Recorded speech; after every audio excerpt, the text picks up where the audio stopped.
But Stephen Crabb's first week in the job hasn't been without its difficulties. Stephen Crabb, yes! Another crap name in the cabinet for me to play with. And my favourite is obviously still Mr. Hunt, but if he were to ever resign, I think Crabb would be top of the list. So it's funny, isn't it, when the Lib Dems and the Tories got together, no one thought it would last, but it turns out the Lib Dems was the only thing keeping the Tories together. Because 10 months after their departure, you've got Duncan Smith shitting on his own Chancellor's budget, and then voting for it, but even though now it's got a £4 billion hole in it. They all voted for it, even though now it's clearly a nonsense. I mean, it's so obvious it's about political manoeuvring. I mean, it's explicit, but we report it as if it's for real. Do you know what I mean? Like it's real news. Do you know what I mean? Like real, it's not.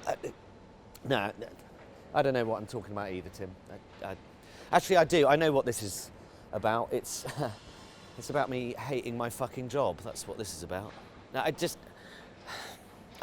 I'm there on my day off, sat in my pants, cup of coffee, trying to avoid anything to do with the news. Suddenly, breaking news. Another extremist bastard has done something unimaginably evil. And you're like, shit, okay, what's happened? So suddenly I'm watching the news, not as a reporter, but as a viewer. And I'd forgotten how shitty and cynical the news can be sometimes. You know, it used to be a news flash, right? Something's happened, it's really bad, we don't have much more information, but we'll be back with you as soon as we do, right? These days, it's like, fuck me, it's like the royal baby last year. You had me camped outside that fucking hospital for the best part of a week, okay? Let's cut to Jonathan Pye. Yeah, I'm still here, she's still fucking pregnant, what do you want from me?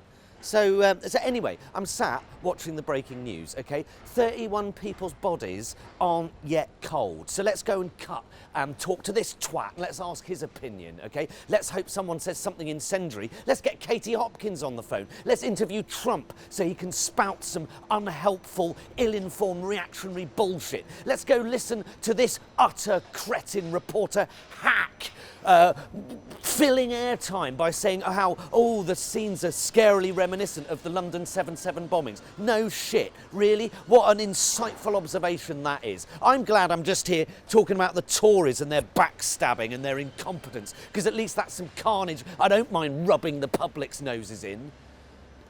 My point is, Tim, is that 31 people have just died. Why do we feel the need to make that any more horrific or any more newsworthy than it already clearly is? Newsnight, fucking Newsnight, ended their programme on Tuesday by, as the credits rolled, respectfully showing a montage of blooded, injured people who were frightened whilst they played an audio of people screaming and shouting and crying.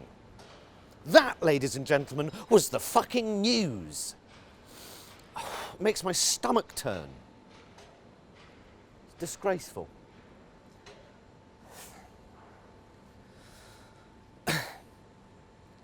Well, he hasn't been in the job for a week, but a week is a long time in politics.